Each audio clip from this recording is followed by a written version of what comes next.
Welcome to the Software People Stories. I'm Shiv. I'm Chitra. And I'm Gayatri. We bring you interesting, untold stories of people associated with the creation or consumption of software-based solutions. You'll hear stories of what worked and sometimes what didn't. You will also hear very personal experiences and insights that would trigger your thoughts and inspire you to do even greater things.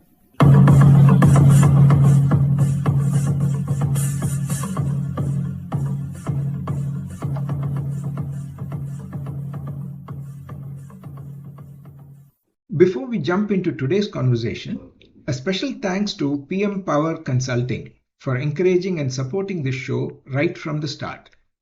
With over 1,000 person-years of collective experience, PM Power has helped many organizations, teams, and individuals chart out their own journeys of excellence and make progress. Thank you, PM Power.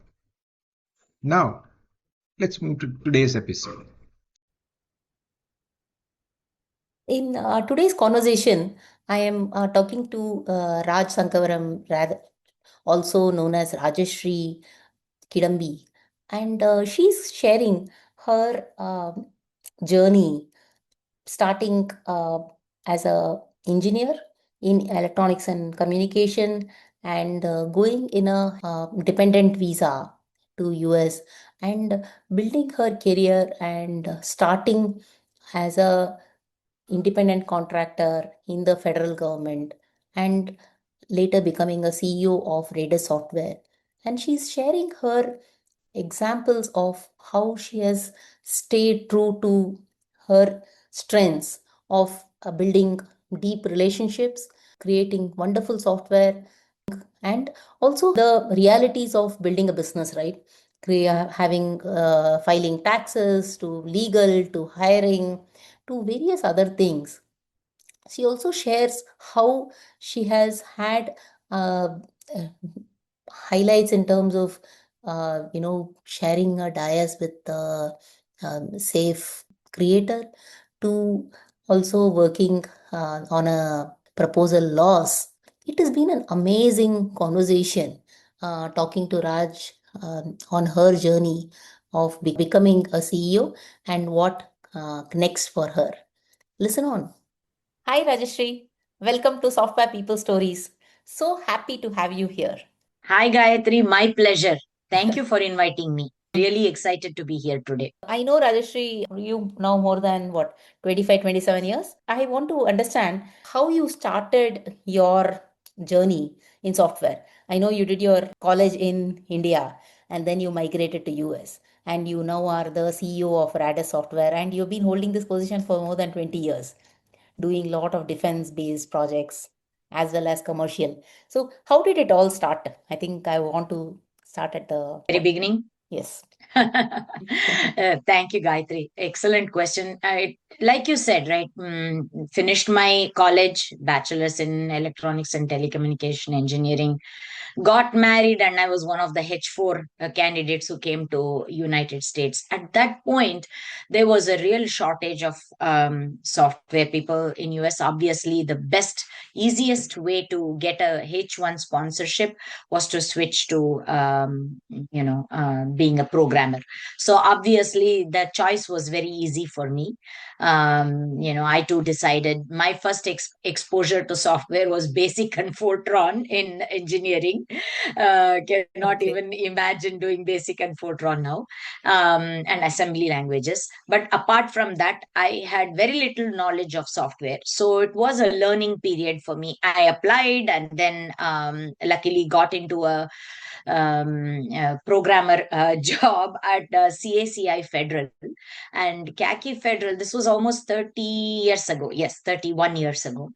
And basically, I started as a power builder programmer. I know client server technology before all the web and everything started. So Power Builder and VB, Visual Basic, were the two very popular languages at that time. And I obviously chose Power Builder because this particular company that sponsored my H1 was building a tool called Resource Management or an online RM online, and this was for the Army and Air Force. So I quickly learned Power Builder, started developing, this tool in Power Builder, and that's how all the journey started. And coming to Radus about 25 years ago, right? This is our 25th, our silver jubilee year. Oh, After wow. working at CACI for almost 9 years, I realized, I can do this for my own company. I have earned enough money for somebody else. So started Radus and haven't looked back. So, which is good. It's still a small business, Radus, but we are happy with the size. We are still growing, and we have survived after 25 years in the DC area. So we are headquarters in Virginia. We're very close to Washington, DC. We work mostly with the federal government. We have a few state as well as local clients, but mostly and some commercial entities like Exxon Mobil and so on, but mainly with the federal government. The proximity to the federal government, US federal government, has enabled us to get some work with the US federal government. So that's the whole story. That's how it all started. Started as a programmer many years ago. Then over the course of years, learned that I can do that for some, instead of doing it for somebody else, start my own business, have that flexibility as well on time and everything. And at the same time, initially it was the flexibility and the money that motivated me. I'm being very honest. And then, of course, it's just the sheer the determination to grow the business. So that has sustained me. Wonderful. I have so many questions to ask you, Rajshri, and I promise I will not ask any confidential information about about US country or federal projects. So, first question that is popping in my head, I think I started my career in learning software in Fortran as well. Fortran, and quickly moved to C++, Java, and I like to call myself a Python programmer now. You took the path to Power Builder and continue to in the data side of things, right? So, what propelled you to be your own businesswoman? I'm certain that it wouldn't have been an easy decision, right? In terms of building your own business, and uh, there will always be some challenges in terms of I can imagine, right from insurance to self-funding, the ups and downs of running a business compared to having your own working for another firm. What propelled you, and what made you stay? Honestly, I started as a Power Builder programmer, like I said. And then when the web came into the picture, just like you said, right, you moved to C++ and Python. So I also moved to Java and Java servlets, EJB. So we redid our RM online application in all of these languages, and that's what we were using.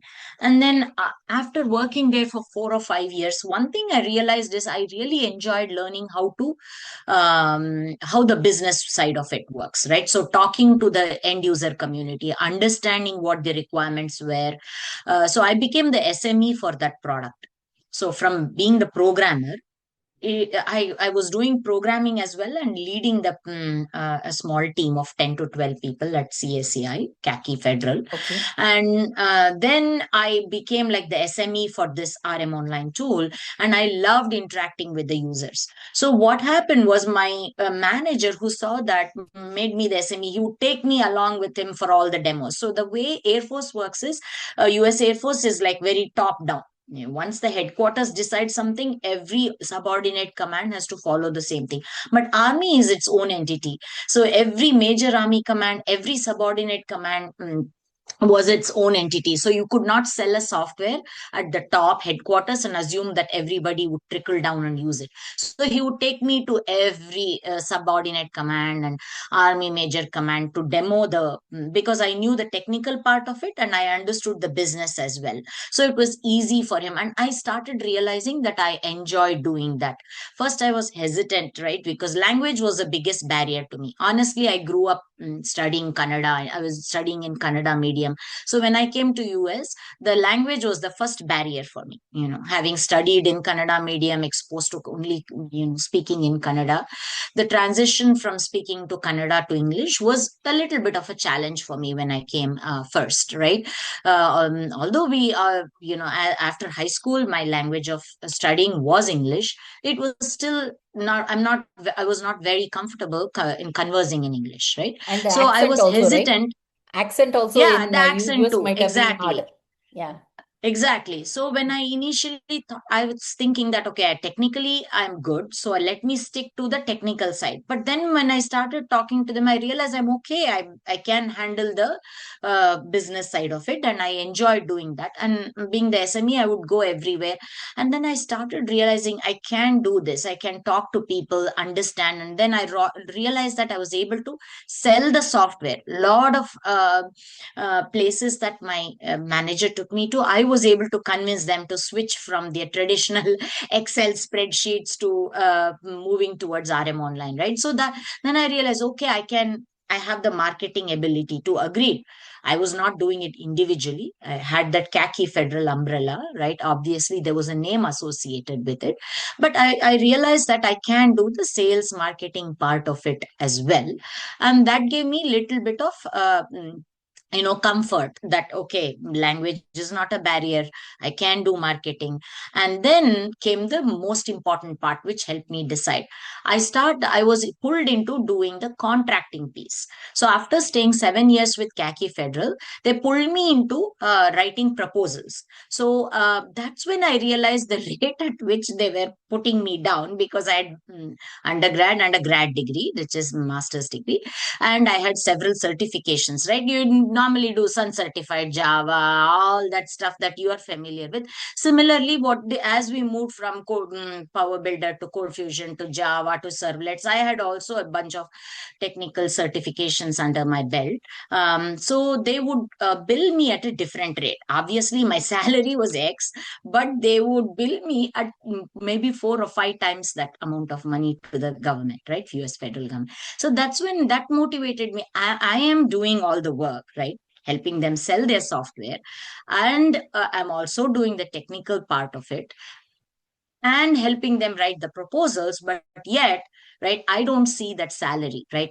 I don't see, I'm not getting really the 4 times of money that they were billing me at.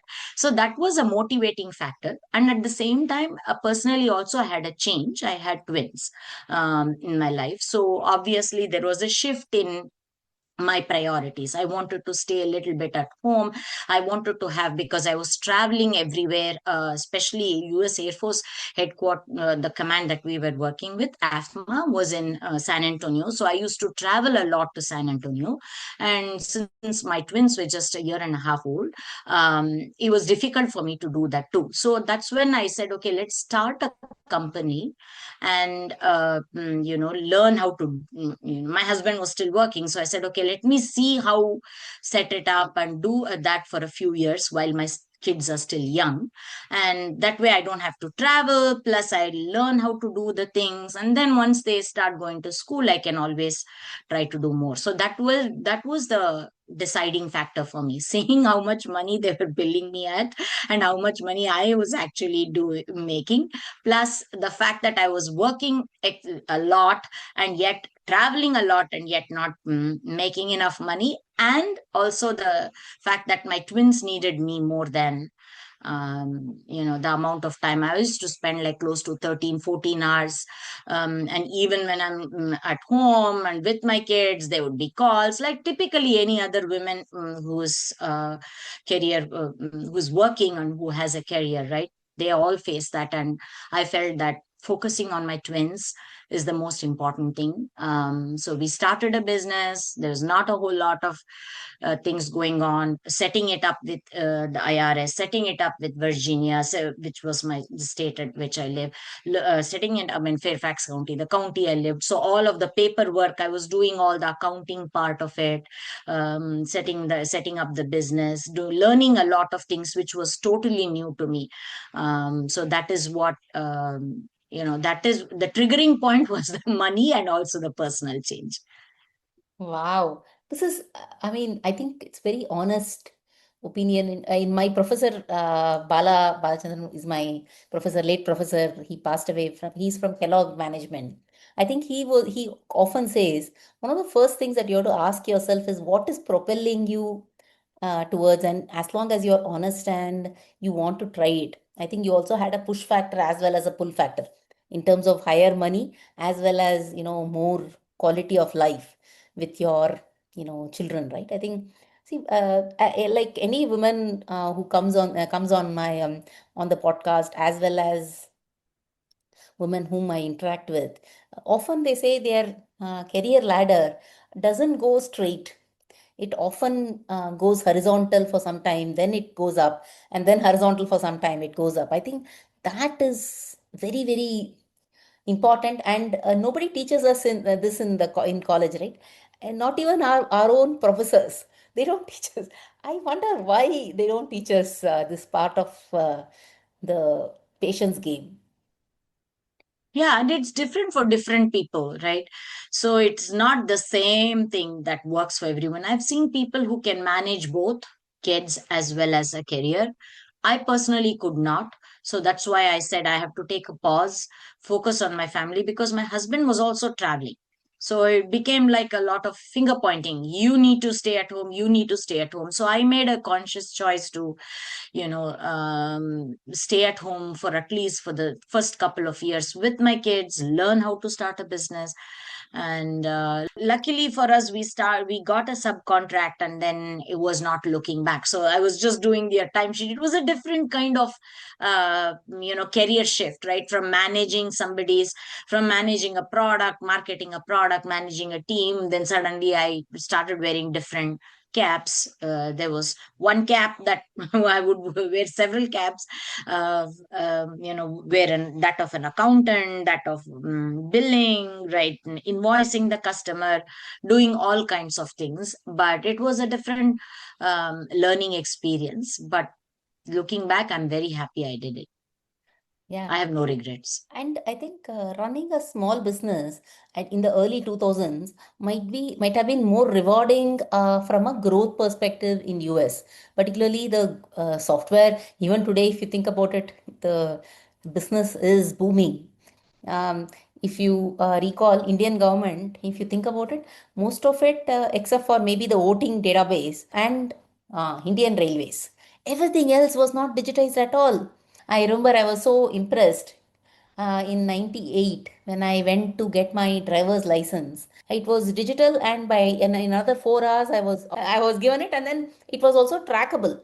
So it tell me bit about how much ever you can tell in terms of what are the kind of software projects, challenges that you took in as part of Radus Software, working with the federal, state governments. Anything non-confidential that you can share more as a story that you found it interesting, because you have worked in the private sector as well as in the government side of it.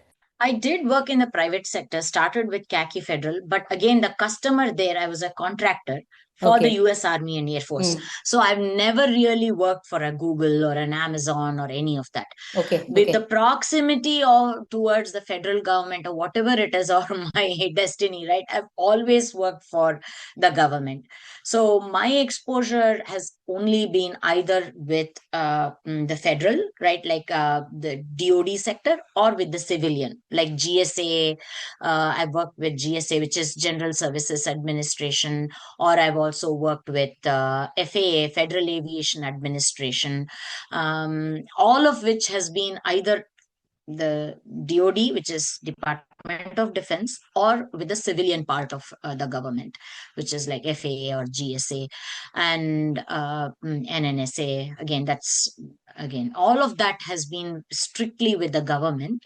What I can share is, yes, it definitely there's a lot of digital footprint in the government, but it still is a number of years behind the commercial sector, right? If you look at the commercial side, let's say whether it's the agile, moving from waterfall to agile, right, or moving to scaled agile, any of that, you take any of that, for instance, government in my experience, US government has always been a few years much later to adapt to it, right? So they first see how the things are changing, right? Whether it's moving from waterfall to agile style of development, or moving toward scaling their agile practices, right? All of which first comes into the commercial world. It's been tried and tested, and then of course the government adopts it. So that's my personal take on it, and it's always a few years behind.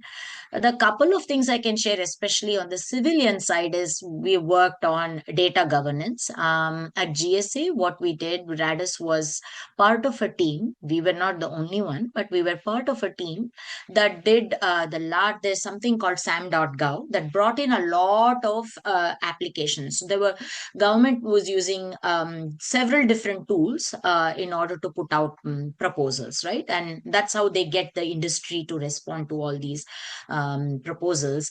And we were part of that SAM.gov effort, which brought in all of these tools and digitized. And that's when we were exposed to scaling of agile practices. This was actually a while ago. So GSA actually was one of the first adopters of scaled agile framework, Oh, also okay. popularly called as SAFe, many years ago.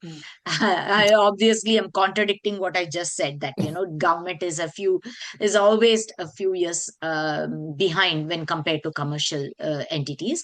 But in this case, GSA was way ahead of the rest of the I think government agencies when they decided to adopt SAFe, and then they digitized the entire platform, moved away from legacy applications into modern technology, used a business process flow engine in order to automate all their business processes. So very similar to that, I was also involved at FA. And again, started as a subcontractor for Oracle. I'll give, because again, this is all non-confidential information, so I can share that. So I started as a subcontractor to Oracle, and the way FAA worked is that they had bought a bunch of Oracle COTS products like Primavera P6 for scheduling, and they had bought OPPM, also called as ProSite, for doing the SIPIC and managing large portfolio of investments. So I walked in as a subcontractor to Oracle, realized they were very tool centric and not process centric. So then we were awarded the prime contract, and by we I mean Radus, and our team, we were responsible for doing the process re-engineering, looked at all their tools, various legacy tools, some were in client server, some were in cold fusion, different technologies. We try to consolidate all of them, try to reverse engineer, find out, move from tool centric to process centric. And found out, used Oracle BPM to set up their processes, business rules, and everything, digitized everything, and moved all of them to Oracle. And little bit of custom development was also there, using again all Oracle technology, ADF and whatnot. But those were the two projects that we were heavily involved in. Like I said, in my 30 years, I've only worked with the US, either the federal or with the civilian governments. Wonderful. I think you are probably one of the few people who could confidently say that I worked more, or I worked only in the federal or the government side of the projects management. And by the way, I'm a agile coach. I'm also SAFe certified. Nice. I got SAFe certified Oh, you back are? in 2014. I think 2014, 2015 time frame, where there was this lean agile and a safe lean agile certification was there. Anyways, I think Correct. it is very interesting when you say that in terms learning or teaching how to become more agile teams. I actually have to confess here. I tried coaching two teams in government, one in the municipality of administration in Tamil Nadu, as well as one more. Both I did not succeed at all. I actually helped them set up their teams and said how to communicate transparently, how to do stand ups and all of that. I have to say. It didn't go. Yeah, there has to be my experience is you have to do it from top down. Oh. Unless there is a real push from the program office, that's my experience. There was this manager, program director actually, who was pushing the move towards agile. He wanted the Okay. DevOps, he wanted CI/CD, all of the latest buzzwords in his under his. So there was a push from his side. So there were multiple vendors, including Radus. All of us together, we had to move towards agile. So, Yeah. and that is why, like you said, right, but even though I still think there, I call it agile, waterfall and agile, there's bits of it that, they still have that RTM.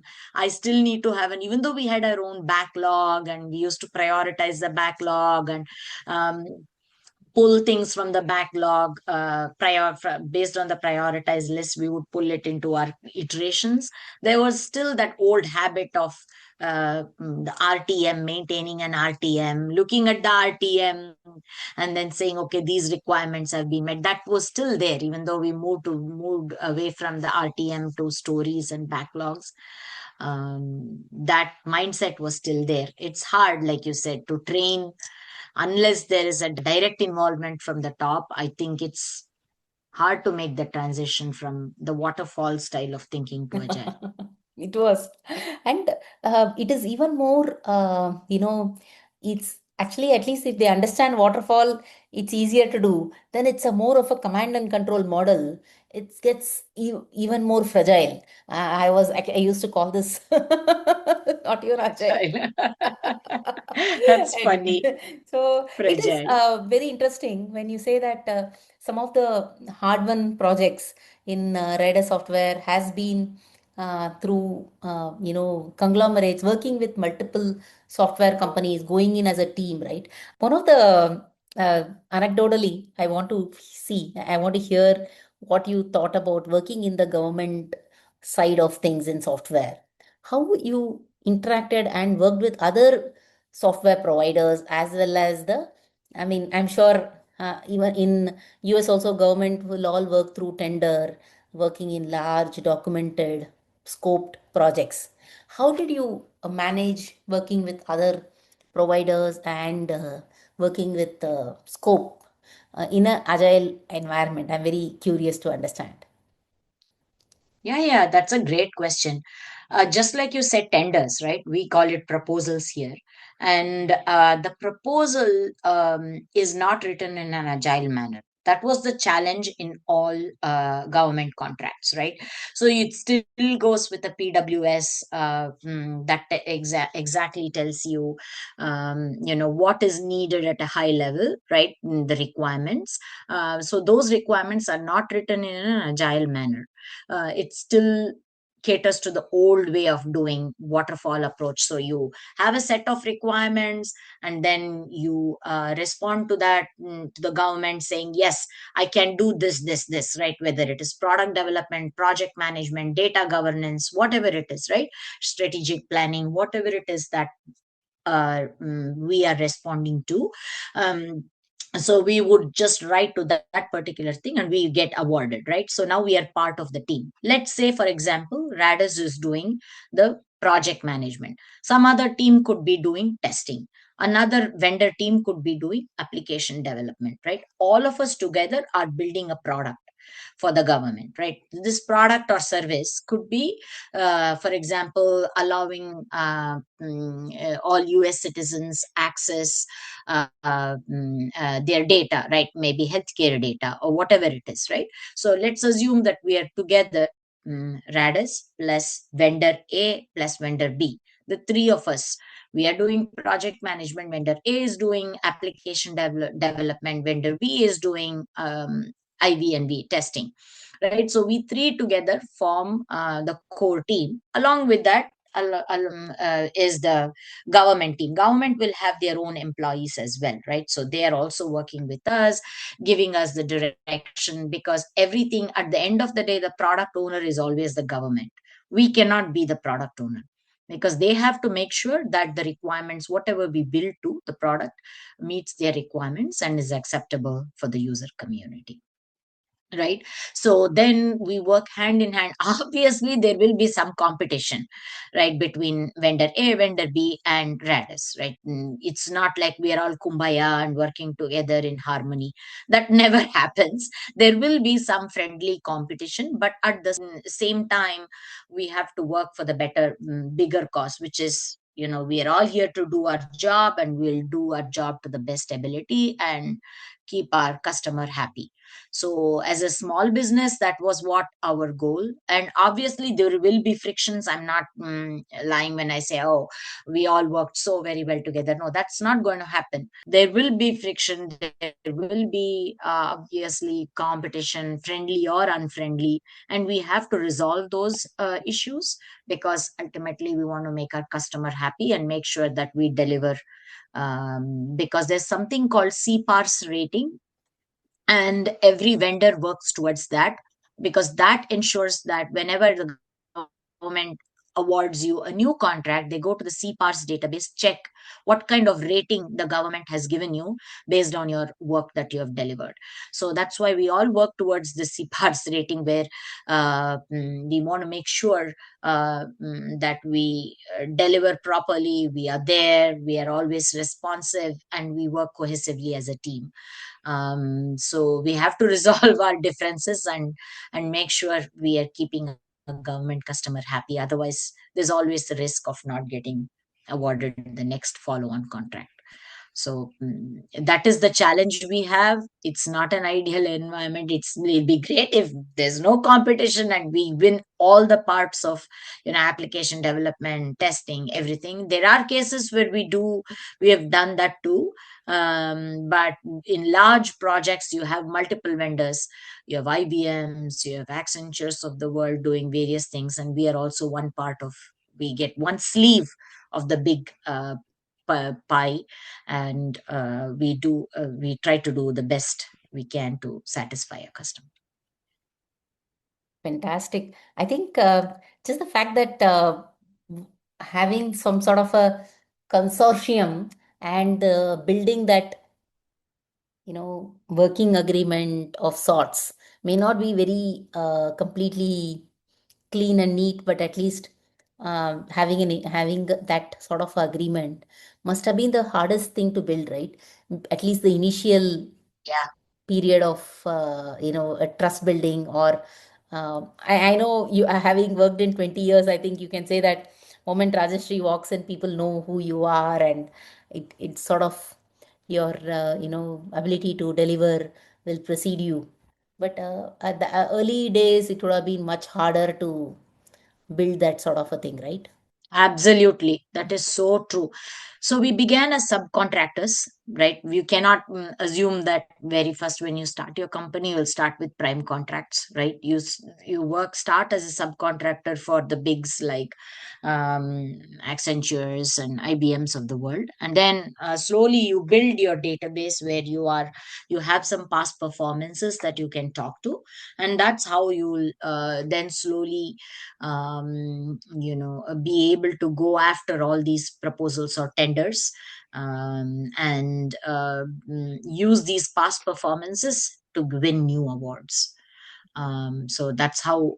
So it is a process, and to understand the whole cycle, right, how you start looking at things even before they are out there on sam.gov. You start looking at things, you start tracking things that are about to expire. You reach out to the program office. So there is like a lot of learning that is involved on its own. So to learn how the federal government procurement cycle works itself is a learning process. So that we have to learn on your own, and then you'll obviously stumble across several problems. Then you learn to get up, stand up, walk again, and teach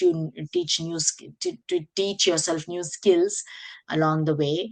And yeah, that itself is a big learning experience. Very, very interesting. I think just the fact that you also, have been successful, and right now, heading towards the 25th, the silver jubilee year. Uh, So, what are some of the highs that you can think of, Rajshri? And if you don't mind sharing the lows or the learnings that you've had as well. You must be one of the few women CEOs running your own firm in the Virginia area, right? How does it feel like that? So I'll start with the highs first to be positive and then share the lows as well. Sure, The sure, sure. high to me was when we talked about the scaled agile framework, right? So when we were working on our first exposure to SAFE was in 2018 on the SAM.gov project with GSA, like I mentioned earlier. And we saw how our entire agile release train was struggling to look at the planning horizon. We were using Jira, and the Jira doesn't have the epic features story, that hierarchy, agile item hierarchy. And there was also no vision into the future. Oh, what is coming up 3 months down the road? What is coming up 6 months down the road, right? What are all the set of features?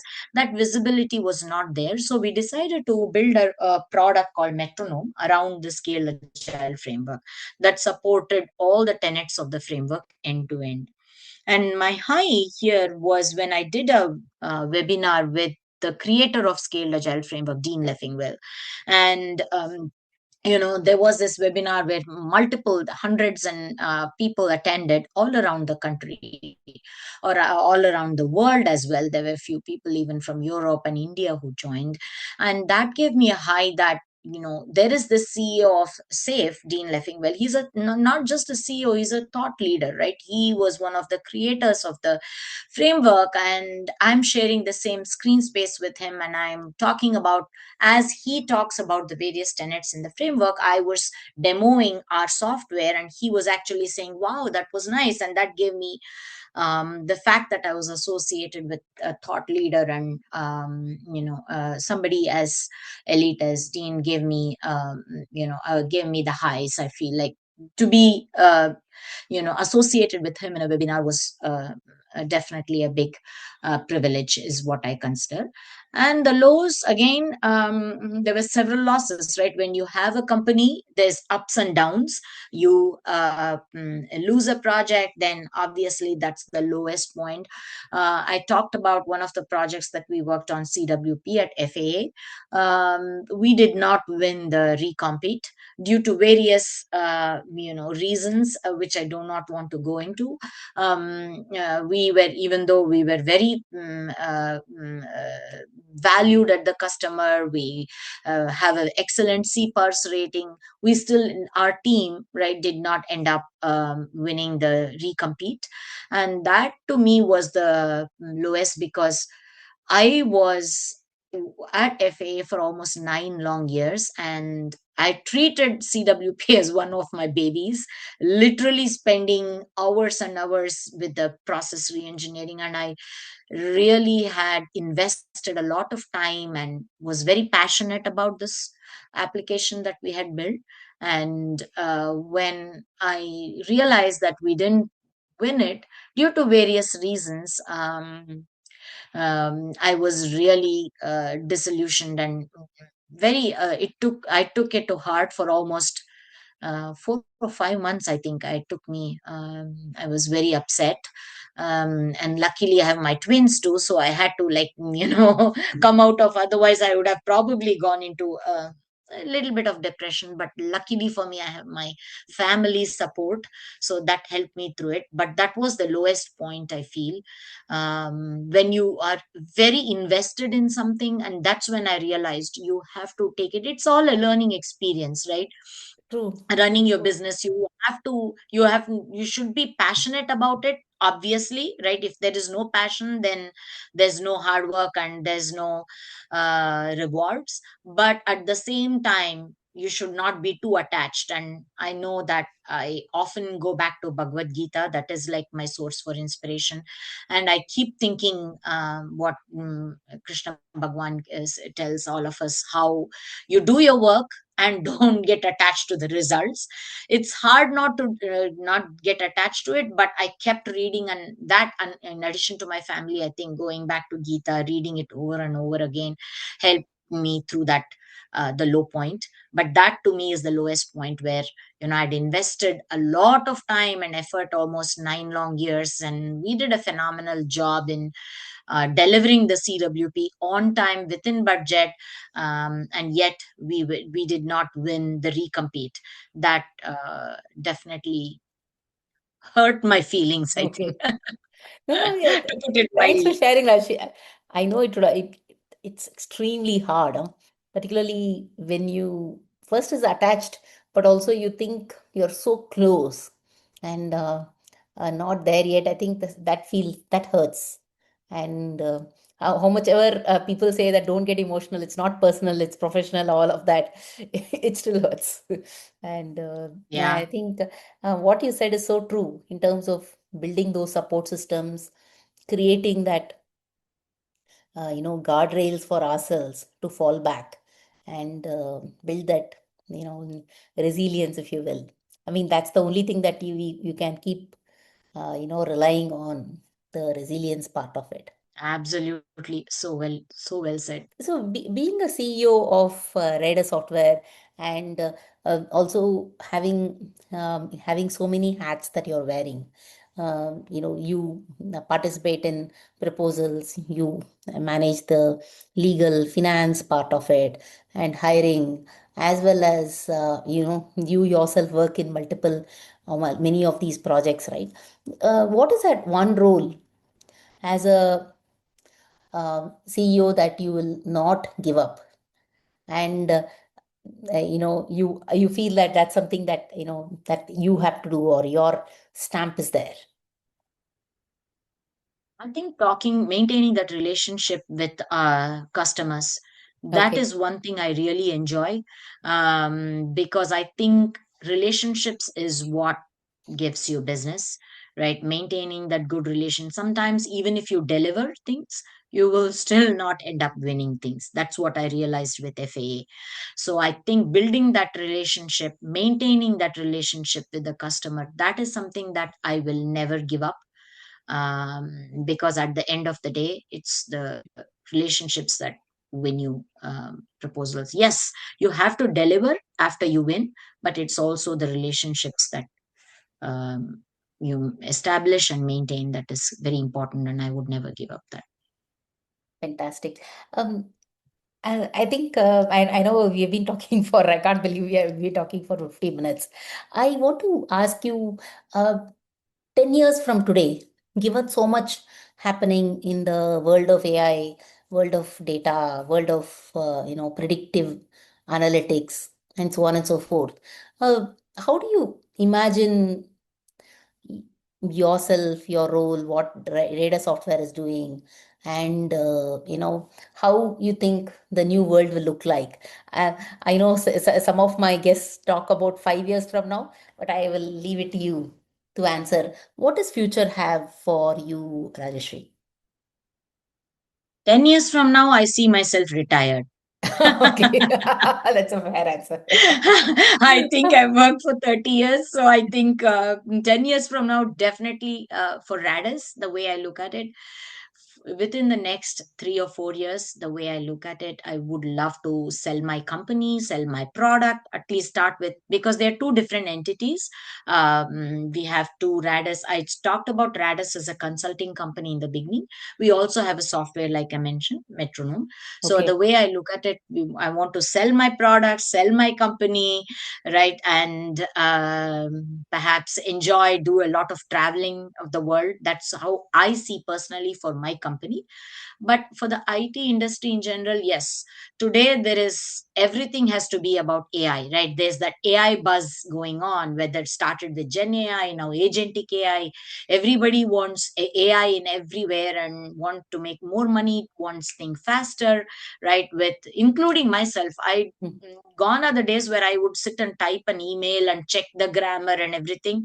I will put my bullet points into Gemini and say, craft me an email, and then proofread, making sure it's done its job, and copy paste it. I do that in a matter of few minutes. I was telling my daughter that, and she was also telling, it's so weird. She was apparently chatting with, not chatting, sending an email to her admission officer, and she was telling me she used AI to craft an email. It's so weird. And I sent him an email, and my admission officer immediately, admission director immediately responded. Again, it was also an AI generated email. So she was telling me how two bots were talking to each other, and there was like no human interaction, right, at all there. It was obviously there was an indirect interaction, but the direct reaction was between two bots. She was sending an email generated by Gemini, and then obviously there was an automated. So that's the future that we are looking at 10 years from now. Hopefully, like you very well said, right, there should be guardrails, there should be we should rely on AI. Obviously everybody will be relying on AI. We have to ensure that government puts the right guardrails so that we can rely on whatever information AI is providing us. And it's not just in the IT industry, right? It's in medicine, everywhere people want to use AI, so to do things more precise manner, to do things faster. So I think those guardrails have to be there everywhere to ensure that the future, as we move towards more agentic AI, more relying on AI to do our jobs, those guardrails are there in place to make sure that we can rely on the information that this AI is providing, and we all work together cohesively in order to build a better future for our kids and the next set of generation that is coming on board. I have to tell you this, Rajshri. I'm fangirling with you right now. Just by your conversation in terms of talking about AI, the two bots talking, to how to think about human in the middle, and creating that intelligence, and such a strong vision in terms of what we need to do to make it effortless. I have to be honest when I say this, that even when we release this podcast, most of the packaging, pre-packaging, everything is done by AI, including what I put in LinkedIn. And of course, I give my touches to it, but pretty much a lot of the editing, as well as creating that images, a lot of it is done by AI, and it is better for, I am better for that, because I'm able to do a lot more things that in my time than this. So I do think that we have to build our own intelligence and say which one can we outsource and which one we have to uh, refine ourselves. Absolutely, so well said. Mhm. And that's what we have to look forward to. Yeah. Relying on something is great. Like my daughter was saying, hey, ChatGPT produces so many questions, right? So similar questions, she uploads one question and she says, can you create similar questions so that I can study for my test better? Mm. So that's how the young generation, the Gen Zs, are using ChatGPT and Gemini. I am probably older school, right, using it for various things, but they are using it for their exams and tests and finding answers and coming up with. So that's why I think more and more of us will be relying on AI in various ways. And as long as we have to put some regulations on what data can be shared, right? Because at least in US, I know that a lot of all our data is being shared. So we have to put some regulations, some rules on what can be shared with these companies, and we have to establish certain um, you know mm, uh, regulations around all of that, Okay. and then we make proper use of the information that is provided. I think we'll be in good shape. Absolutely. I think that this is a fantastic, piece of advice.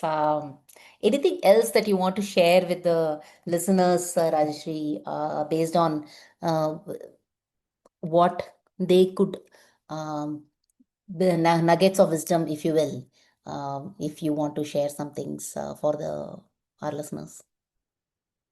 Yeah, if I can do it, anybody can do it. Start your business. I would say that's the way to go. I was hesitant really. Initially, I had thought I would give a 5-year buffer.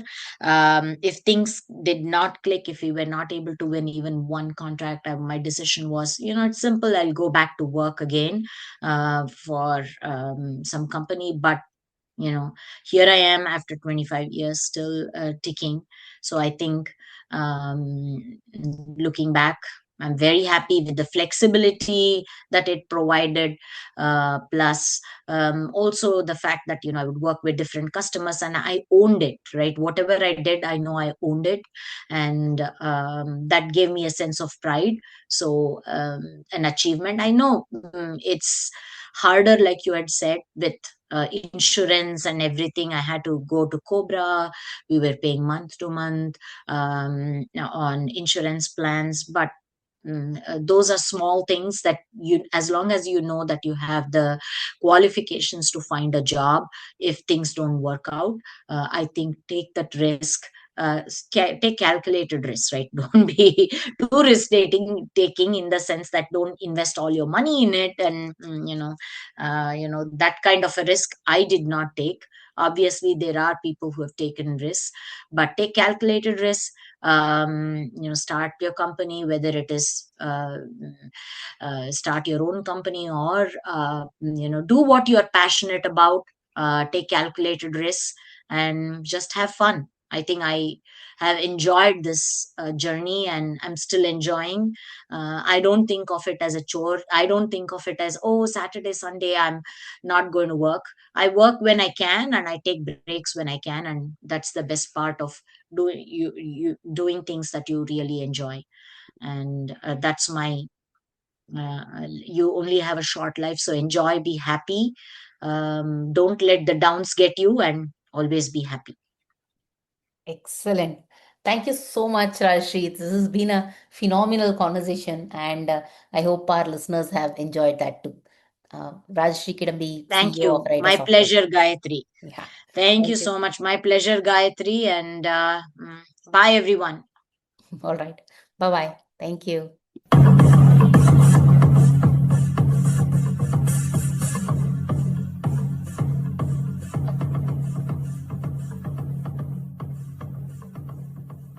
We thank Siddharth for the music and Anita for promoting the Software People Stories. If you like this episode, Please subscribe on your favorite podcast client. And spread the word in your network. if you'd like to share your story, Contact us at podcasts@pm-powerconsulting.com.